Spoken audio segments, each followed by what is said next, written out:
Se você, assim como eu, investe em fundos imobiliários, provavelmente você percebeu que o mercado está caindo. Particularmente falando, eu tô percebendo que estamos entrando numa crise no mercado de fundos imobiliários. Eu vou te passar algumas informações nesse vídeo que de repente pode ser um auxiliar aí na sua tomada de decisão em quais tipos de fundos imobiliários investir daqui para frente. Bom, nos últimos meses eu postei aqui para vocês que eu estava investindo pesado todo o capital basicamente em fundos imobiliários do tipo tijolo, acreditando nessa tendência de queda da Selic. A expectativa, segundo alguns especialistas, era fechar a Selic agora em 2024 em 8,5%, 9%, mas pelo jeito que as coisas estão acontecendo aqui, o cenário não vai ser esse. Possivelmente não teremos uma queda tão significativa na Selic. E é exatamente sobre isso que eu vou falar. Então você já sabe, né? Se você gosta desse assunto, quer aprender mais, deixa seu like, se inscreva no canal que tá muito parado, deixa um comentário pra ajudar aqui também e vem pra tela do PC. Bom, galera, comecei a ficar preocupado aqui, no último mês pelo menos, porque a minha carteira realmente tá caindo muito. Imagina só, eu tô com lucro na carteira aqui,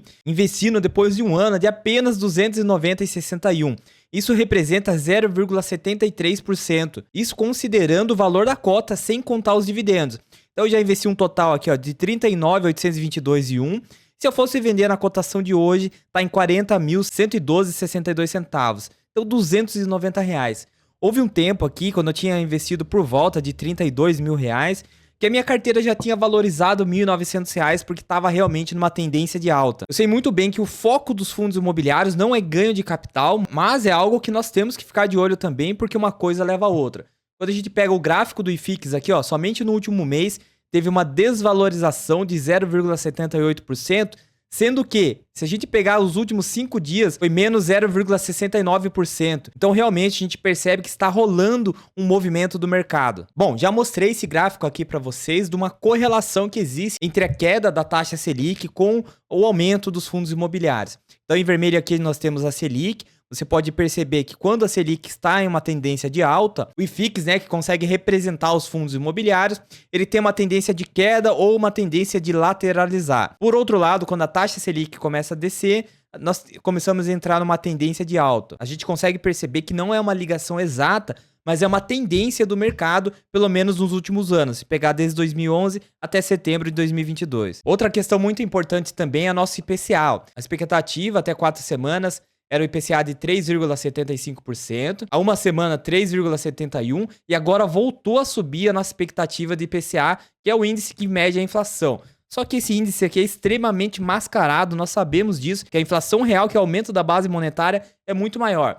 Deixa eu só te mostrar algumas matérias que saíram somente essa semana. Quando a gente coloca aqui preço da gasolina, ó, postos aumenta o preço da gasolina e etanol há 3 horas. Depois tem aqui, Procon notifica 19 postos sobre o aumento de combustível. Pesquisa mostra um aumento de 17% no etanol em Belo Horizonte. Em alguns postos já chega a 4,64. Então somente aqui a gente consegue perceber um aumento do preço da gasolina em vários locais. Quando a gente coloca preço dos alimentos, aqui ó, preço dos alimentos ficou mais caro no começo de 2024. Preço dos alimentos aumentaram, dizem 79% dos brasileiros. E um outro detalhe muito interessante é o seguinte, ó.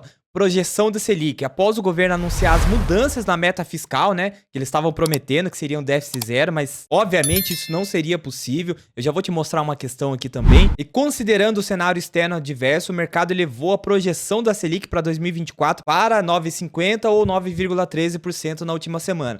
Então aquelas expectativas que nós tínhamos de fechar a Selic em 8,5%, 9 já tá caindo por terra, a expectativa agora é 9,5 ou 9,13. Inclusive aqui no Boletim Focus também a gente consegue ter a mesma previsão aqui, ó, tava em 9% há 4 semanas, 9,13 e agora tá em 9,50. Mas por que eu tô falando isso pra vocês, ó? Após 2 anos de queda, a dívida bruta do Brasil voltou a subir e chegou a 74,3% do PIB, que seria o Produto Interno Bruto, em 2023, o primeiro ano do governo. E uma última matéria, não vou ficar lendo tudo pra vocês, ó. Conta do governo tem rombo de 58,4 bilhões em fevereiro, pior resultado para o mês em 28 anos. Ou seja, além do governo ter aumentado muito nossos impostos, eles estão gastando de forma desenfreada e as contas públicas aqui pro mês de fevereiro foi o pior em 28 anos. Não quero falar sobre política, não é o foco do canal, mas eu tô mostrando isso para embasar a crise que eu tô enxergando aqui no mercado de fundos imobiliários. E nos últimos meses aqui eu sempre falei para vocês que eu tava investindo o máximo que eu podia dentro da minha realidade em fundos imobiliários do tipo tijolo, acreditando nessa tendência da queda da Selic. Lembra do gráfico aqui? Quando a Selic baixa, o fundo tende a valorizar, não é uma regra exata, mas é mais ou menos o que acontece. Só que agora a gente está percebendo que o governo não está fechando as contas públicas. Nosso IPCA é mascarado, ele não reflete a realidade que a gente sente no bolso aqui, que não vai fechar o IPCA em 3% ao ano. E também essa expectativa de queda da Selic aqui já foi alterada, não é mais para 8, 8,5%, e sim a 9%, talvez nem chegue a 9%, e a gente só vai saber de verdade no decorrer do tempo. Então, o que eu quero dizer para vocês é o seguinte, por isso que eu vou dar uma pausa agora em investimentos em fundos imobiliários do tipo tijolo, já não acreditando em uma queda na Selic expressiva, assim como estava acontecendo. Fundos imobiliários do tipo papel, na maioria das vezes emite CRI, né, que são dívidas do setor imobiliário, e muitos fundos têm essas dívidas atreladas à taxa Selic, outros já estão atrelados ao IPCA. Então, você tem que entender quais são os fundos imobiliários que têm os seus papéis atrelados ao CDI, possivelmente aqui vão continuar pagando bons dividendos. Agora, lembrando que isso daqui não é uma recomendação, é só algo que eu estou percebendo no mercado aqui e estou compartilhando com vocês. Assim como mais do que 63% da minha carteira está alocado em fundos do tipo tijolo, eu vou dar uma pausa daqui para frente e começar a aportar novamente em fundos do tipo papel, principalmente aqueles que são indexados ao CDI. Talvez seja uma boa opção para vocês. Lembrando que nada daqui é recomendação, só um vídeo informativo que pode te ajudar aí na sua tomada de decisão. Bom, se você quiser ver quanto que eu consegui de proventos agora no último mês em fundos imobiliários, uma carteira com 40 mil reais, eu vou deixar o vídeo aqui para vocês. Se inscreva no canal, ative as notificações e até o próximo vídeo.